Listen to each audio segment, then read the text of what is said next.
Hello guys, welcome to another video in the series of coding. Today we are doing a special series which is the top interview question series, and we are going to do the easy collection problems. So this is LeetCode's official curated list of top classic interview questions, and first we are going to do the easy collection. And in easy collection we are going to start with dynamic programming because I believe it is very important topic, so we should focus on that first.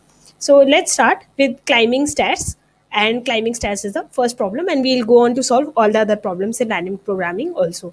So you're climbing a staircase. It takes n steps to reach the top. Each time you can either climb one or two steps. In how many distinct ways can you climb to the top? So how do you solve this question? So let's start with the easiest approach. Okay, so let's start with the simplest base case. So when n is equal to 1, you just have one stair or one step. So how many ways can you reach this? So there is only one way to reach this. You can only jump one step. Okay, let's move on. When you have n equal to 2, in this case what happens? So in this case you can see you have two ways. One is either this way, one step, again one step, or directly jump to the second step. So in this case you have two ways as shown by green and blue color. Okay, what happens when n is equal to 3? In this case when n is equal to 3, you can see that. So let me continue with my green and blue and red marking. So if I am continuing with the green path as in the case before, you have this particular way: one step, again one step, again one step, or first two steps then one step. Okay, this is also one way. Or you can climb one step first and then climb two steps after that. So there are three ways to reach this. Now you can observe that 1 plus 2 gives 3. So anytime you can just add number of ways of previous and previous minus previous, and you can reach this particular answer. So what do I mean by that? Suppose you have any number of steps. Okay, so let's take, you have n steps. So how do you find the number of ways to reach the nth step? So let's say number of ways to reach the nth step is denoted by this. How do you find that? So it is simple, right? Because you make the simple observation that if you have to reach the nth step, you are definitely coming from somewhere, right?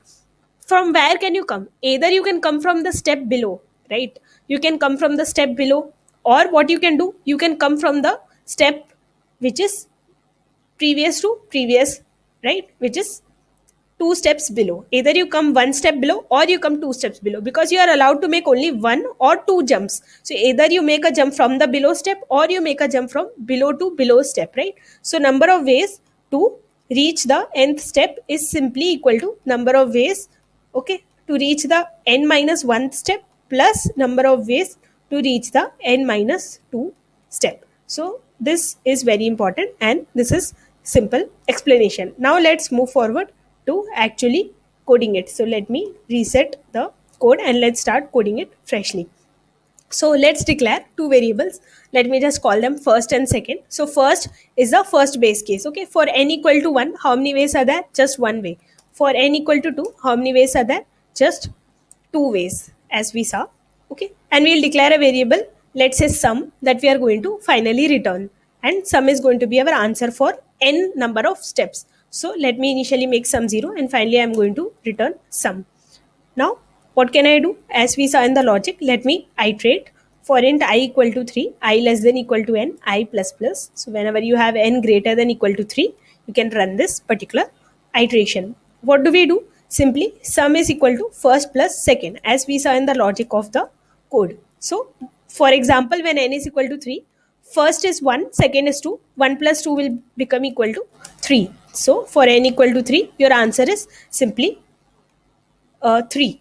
Okay, now what happens in the next step? In the next step, what do you do? So to move forward in the iteration, you just make first equal to second, and you make second equal to sum. So what happens in this case? Okay, in the next case, now first has become equal to second. Okay, first is what? First was, before it was 1, but now what has it become? It has become 2, because second is 2, right? First is equal to second, will make first as 2.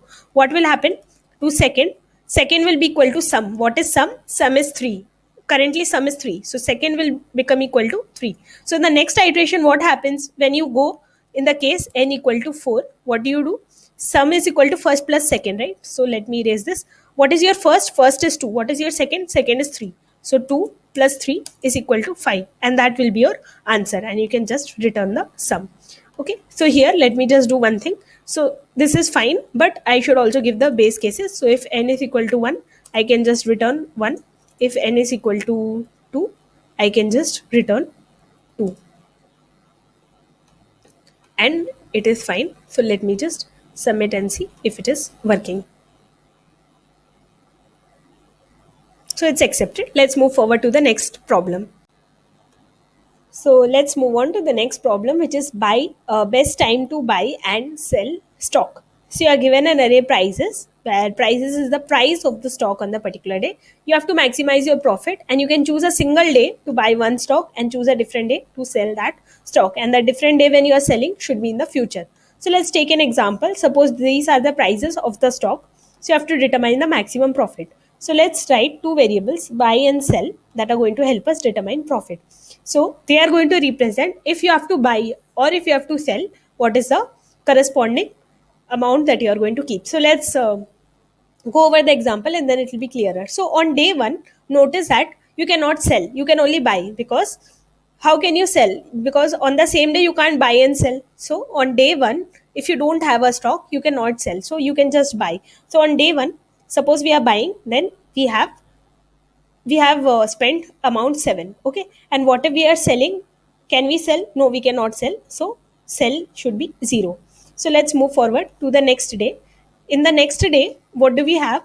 We notice that the price is 1. Now 1 is smaller than the buy previously. So previously we had the option to buy at price 7. Okay, but now we have the option to buy at 1. So what will we do?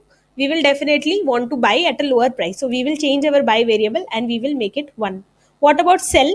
Will you consider selling on day 2? Okay, so let's consider that. If you sell on day 2, what will you get? You will get 1 rupees, because the price on day 2 is 1. But what can you sell? You can sell a previously bought stock. So you would have bought it for 7 and you are selling for 1.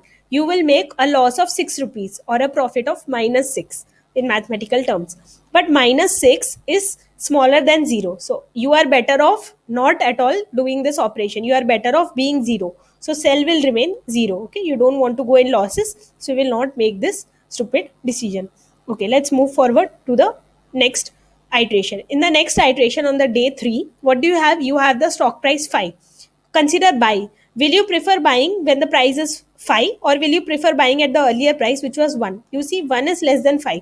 So why will you buy when the price is 5, right? You will buy at lower price. So your buy will remain 1 as such, because 1 is smaller than 5. What about sell? Will you consider selling on this particular day? So on this particular day, if you sell, you will earn profit of 5 minus 1, because see, you have bought at 1, your buy is 1 and your current price is 5, right? So you will earn a profit of 4. So it is profitable for you, it is better than 0, right? So you will change your sell and it will become equal to 4. You are making profit. This is a good decision and we can move forward. So in the next iteration, in the next day, your stock price is 3. What will you do? Will you consider buying? You see, already you have bought a stock, suppose say for 1. Is it better to buy now when the price is 3? No, right? You will not make the stupid decision, because buying at a smaller price is good. So you will let your buy remain as 1. You will buy when the stock price was lower. Will you consider selling? Now see, the profit that you will make if you sell is what? The profit that you make is 3 minus 1, which is 2, because 3 is the price of the stock today and you bought the stock when it was a price of 1. Your buy variable is 1, right? 3 minus 1 is 2. Now the profit that you make is 2, but already you are making a profit of 4 before itself. So why will you do this decision? 2 is smaller than 4, right? So you don't want to make a lower profit, you are happy with 4 profit, so you will move on. Okay, let's go to the next example now. Will you consider buying when the price is 6? No, because 1 is smaller than 6. So already you have bought at a lower price. That was better. So you will not do this. What about sell? So will you consider selling when the price is 6? When the price is 6, if you sell, okay, what is the profit that you earn? 6 minus 1 is 5. You sell when the price is 6, you bought when the price is 1, you make the profit 5. So 5 is greater than 4, so you change sell to 5. Okay, let's go forward to the last day and it will be clearer. So in the last day, your price is 4. Now 1 is less than 4, so you will not consider buying. Okay, you will just let it remain as such 1. So what about sell? Will you consider selling on this particular day? So if you sell when price is 4 and you have bought when the price is 1, you will earn a profit of 3, but already you are earning a profit of 5 because your sell is 5. So 3 is smaller than 5, right? So you will not change your profit to decrement it, right? So you will let it remain 5 and you can return sell. So this is the logic of the code. So it is simple. So you have buy, and buy will just be prices of 0 initially, because you can only buy on day 1, you cannot sell on day 1. So sell is initially 0 and we can just iterate. So for int I equal to 1, I less than prices dot size I plus plus, you iterate. And what do? You have to just write 2 lines of code here. What do you do about the buy? So buy will be minimum of the current buy and prices of I, right? Because either you continue with whatever buy you had previously, or if you find a price that is smaller, you change your buy. What about sell? So sell is going to be max of previous sell. Okay, or what is it going to be? So if you're going to sell on this day, what is the profit you earn? Prices of I minus buy. So it is as simple as that. And finally you can return your sell. And let me just run this code and see if it is working fine. So it's an accepted solution. Let's move on to the next problem. So let's move forward to the next part. We have the problem maximum subarray, and this is a very important problem from interview point. So given an integer array nums, you have to find the contiguous subarray containing at least one number which has the largest sum, and you have to return its sum. So suppose this is the array that is given to you. So we are going to use the Kadani's algorithm, and this is very important. You should have an idea about it, and we are going to do it in O of n time complexity. So the first brute force approach that comes to your mind is just find all the subarrays of different sizes, right? And find all the subarrays that you can find and find the maximum sum. But this brute force is definitely not going to be O of n.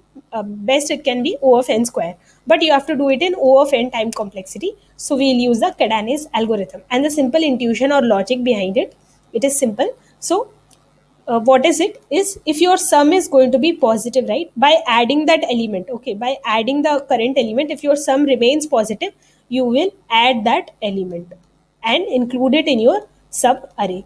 Okay, if your sum is going to become negative, you will not add the element. So if your sum is positive, you will add the element in your sub array. If your sum is negative, you will not add the element. So what do I mean by that?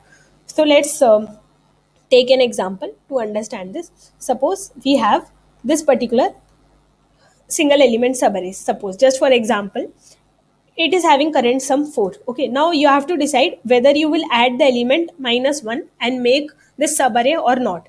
If you add minus 1 to 4, what will be your sum? 4 minus 1 is equal to 3. Your sum becomes 3. Now just we saw sum is positive, right?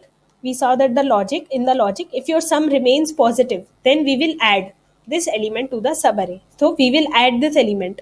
Okay, minus 1 we will add and we will make this subarray, because it is beneficial for us to give the maximum subarray. Why is this? Because see, if you add minus 1 to 4, then you have chance of getting a better, okay, sum in the next iteration, because you are including minus 1, your chance opens up to get better and better sum. Okay, because you are adding minus 1. If you don't add minus 1, okay, if you don't include minus 1, it has to be a continuous subarray, right? So if you don't include minus 1, your subarray may break. Okay, your subarray is going to break down and you are not going to get maximum sum. Okay, since it has to be continuous, and if you don't add minus 1, you will not get the maximum sum.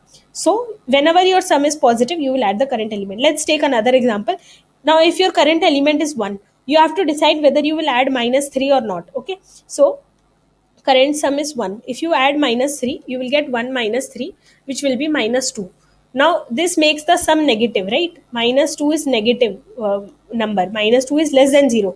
You will not add minus 3. Okay, because if you add minus 3 and if you take forward the subarray, you will definitely get okay, which is not going to be beneficial, because you are going to somehow get a sum that is going to be negative right now. So just having this single element is better off than adding this element, because it is going to just subtract your sum.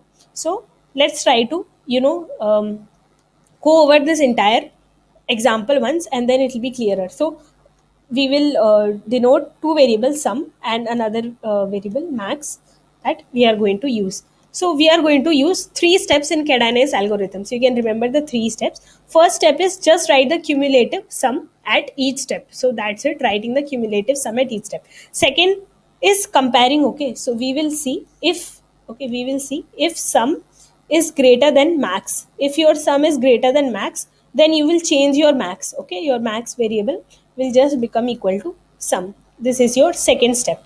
And what is your third step? Third step is checking if the sum is positive or negative. If your sum is negative, then we will make the sum equal to 0. What do we mean by that? We will not add it in the subarray, and we will not take the element and move forward. We will, okay, let the element remain as such. If sum is positive, then only we will add it. So let's quickly go over this example. So initially what we are going to do, we are going to make sum equal to 0 and max equal to minus 2, which is the first element. Okay, now let's start iterating. So in the first iteration you have minus 2. Okay, what is your first step? First step is just sum. So what does your sum become? 0 minus 2 is minus 2, so your cumulative sum becomes minus 2. Do you, second step, do you have to change max? Here you see sum is minus 2, max is also minus 2. You are not going to get any greater element, so you will let the max remain as such. Okay, max will remain minus 2. Third step, you will check if sum is negative, you will make the sum equal to 0. So here sum is negative, so I will make my sum 0, because I do not want to include the element minus 2. It will just decrement my sum. Let's go forward to the next you have element 1. Okay, let's go to the first step. Add and change the cumulative sum. What is sum? 0. 0 plus 1 is 1. So my sum is 1. Second step. If sum is greater than max, max is sum. What is your sum? 1. What is max? Minus 2. 1 is greater than minus 2. So I change my max and it becomes equal to 1. Third step. If sum is negative, sum is 0. If sum is positive, let it remain as such. Okay. Let's go forward to the third step. Third step, you have minus 3. What is your cumulative sum? 1 minus 3 is minus 2. Okay. Second step, if sum is greater than max, max is equal to sum. Here you see max is 1 and sum is minus 2. You need not change max. So max will remain as such. Third step, if sum is negative, make the sum 0. Sum is negative, so we will make the sum 0. Why are we doing this? We do not want to include the element minus 3. As we saw, it will just decrement the sum. Let's go forward to the next. So in the next element you have 4. What is your sum? Sum is 0 plus 4, 4. Second step, if sum is greater than max, max is sum. Okay, what is your sum? 4. What is max? 1. So max is equal to 4 right now. Third step, if sum is positive, just let it remain as such. Okay, let's move forward to the next iteration. Next you have minus 1. What is your cumulative sum? 4 minus 1, 3. Okay, second step, is sum greater than max? No, because sum is 3, max is 4. Okay, so we will let the max variable remain as such. Okay, let's check the third step. Is sum negative? No, it is positive. So let's move forward. Okay, in the next step we have value 2. So what is sum? 3 plus 2 is 5. So sum is 5. What is max? Max will be changed. Second step, sum is greater than max, right? 5 is greater than 4, so we change it and it becomes 5. Third step, if sum is positive, just let it remain as such. Okay, let's move forward. In the next step you have 1. What is your sum is 5 plus 1, 6. What is your max?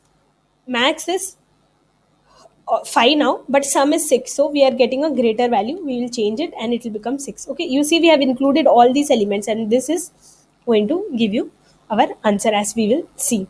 Okay, third step, if sum is negative, sum is 0. Is sum negative? No, sum is positive, it is 6, right? So we just move forward. So let's move forward to the next step. In the next step we have minus 5. What is your sum is 6 minus 5, 1. Okay, next step, so what do? We check max. Max is 6. 6 is greater than 1, so why should we change max? We will let the max remain as such. It's already maximum. We check if sum is negative or positive. Sum is positive, we let it remain as such. Okay, we let it remain as such, and we go forward to the last iteration. So in the last step we have 4. What is sum? Sum is 1 plus 4, which is 5. What is your max? Max is 6. Now is 6 greater than 5? Yes, 6 is greater than 5. We do not want to change it. We let it remain as such. We check if sum is positive. We let it remain as such. Okay. So this is your final answer. Your final answer is just max, and you return that. So let's start coding it. So you have to declare two variables. Sum is initially 0, and what is your max? Your max is just going to be nums of 0, as we saw. And what are you going to do? You are going to start iterating uh, over all the elements of the array. And what do? You just do 3 steps. What is the first step? First step is you check, okay, your cumulative sum, and you just add that. So what is your sum? Sum is just the cumulative sum. So sum plus is equal to nums of I. Second step is if we are going to change max or not. So if your sum has become greater than max, it is time to change max. What is your third step? Third step is you check if sum is negative, then we make sum equal to 0, otherwise we let it remain as such. And finally we can just return max, right? And let me just submit and see if it is working. So it is accepted. So let's move forward to the next part. We have the problem house robber, and you're going to rob houses, and it has certain money, and the constraint is you cannot rob adjacent houses, otherwise police will be contacted, and you have to return the maximum amount of money you can rob without alerting the police. So let's take an example. Suppose these are the houses with the money in them. So what do? So let's break this problem into sub problems, and it's going to be very simple after that. So let me declare a DP vector which is going to store the money that I have at each point. So suppose you have only one house. What do? If you have only one house, right? It is simple. You rob it because you don't have any options. You just rob that particular house. What if you have two houses? Then you have choices, right? Either you rob the first house or you rob the second house. So which do you choose? Now you see 3 is greater than 2, right? So if you rob the second house, you will make more money than robbing the first house. So you choose the second house to rob, and you don't rob the first house, because you can't rob both of the houses together. You can either rob house 1 or house 2. Now, what if you have 3 houses? What do? Now, again, you have choices. What do? So, either you rob first and third house. So, 2. So, 2 plus 4 is equal to 6, right? So, 2 plus 4 is 6. You get 6 rupees. Or you rob the house which is having money 3. So, either you make this decision, okay, or you make this decision. Which is more? 6 is more than 3, right? So, you rob the first and third house, okay, and you leave the second house. You can't rob all of them because police will get alerted. So you rob the first and third house, and you make 2 plus 4 6. Okay. So let me do one thing. Let me also label them 1 2 3 4 5 6 so that it is easier. Okay. Let's move forward. Now in the next step you have 4 houses. What do? Again you have choices, right? Either you collect all the money that you got by robbing up till the second house, and you rob the fourth house. Okay, so if you do that, what do? 3 plus 6, 3 plus 6 is 9. Okay, either you make this decision, or you rob, you get all the money that you got by robbing up till the second house. Okay, up till the second house, how much money did you get? You got 6 rupees, right? In the DP table we can see value is 6. So between 9 and 6, what do you choose? 9 is greater than 6, so you choose 9. So you rob the second and fourth house in this particular case, because this is going to give you maximum value, right? Up till now this is maximum. What if you have one more house? So if you have the fifth house, okay, again you have choices to make. What are your choices? So either you keep all the money by robbing up till the third house, plus you rob the fifth house also. Okay, so what do? The money that you got by robbing up till the third house is 6, and if you rob the fifth house you get 2. So you get total 8 rupees. Or you rob up till the fourth house. If you rob up till the fourth house, you get 9 rupees, right? Maximum you get 3 plus 6 is 9. You can see in the DP table value is 9. So you have two choices between 8 and 9. What do you choose? You choose 9 because 9 is greater than 8. So the wise decision is to rob not rob this particular house. If you rob this particular house, you will make less money. Okay, so you will not rob this house. You will, rob second and fourth house, and you will not rob the fifth house. Okay, so let's move forward. Now you have this particular condition. You have the last house. In the last house, what do you have? You have 3 rupees. So you have choices to make. Okay, either you rob this house also. So what do you have? You have 3 plus 6 plus 3, 9 plus 3 is 12. Or up till the fifth house. If you rob up till the fifth house, okay, how much money were you making? Okay, you were making 9 rupees. Okay, in the DP table you can see 9. If you rob up till the fifth house, you get maximum 9 rupees. If you rob up till the fifth house, you may not be able to rob the sixth house. Okay, so what do? Between 12 and 9, you choose 12 because 12 is maximum. So in the DP table, we will choose 12 and we will rob this house. So we plan to rob this house, and this is your maximum answer. So in this case, for this answer is you rob the second house, fourth house and sixth house, and you make a total money of 12, and that is your answer. Okay, now let's start coding this. So we have to make a DP vector. So let me call it DP, short for dynamic programming, because we are using that approach, and it is going to have the same size as nums. Initially I will give all the values 0. Now if you have only one house, what is your DP of 0? It will simply be nums of 0. Okay, what if you have two houses? Then you have choices. It will be max of nums of 0 comma nums of 1. What does this mean? Either you rob first house or second house. You can't rob both. So that's why this case. Now for all other cases, what do? You iterate. For I equal to 0, I less than nums dot size, I plus plus. What do? Just simple one line code. DP of I.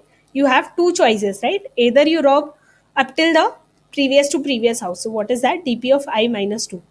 If you do that, you can definitely rob this house also. You can rob the current house. Okay, there is no problem. Police will not get alerted. Or you rob the adjacent house just previous. So if you do that, you may not be able to rob the current house. So DP of I minus 1, whichever is max, that will get stored here, right? And finally you can just return your answer, which is going to be the last value in your particular DP vector. So that will be nums of size minus 1. Now here I will also give a condition. If nums dot size is equal to 1, we can simply return first house itself. So if you just have one house, you can just return that. Okay, if you have two houses, so if nums dot size is equal to 2, then you can just return DP of 1 here itself. Otherwise, finally we will return the last value in the DP vector. So let's see if it is working. So it is fine. Thank you for being patient and listening, and we will come back again with the next series.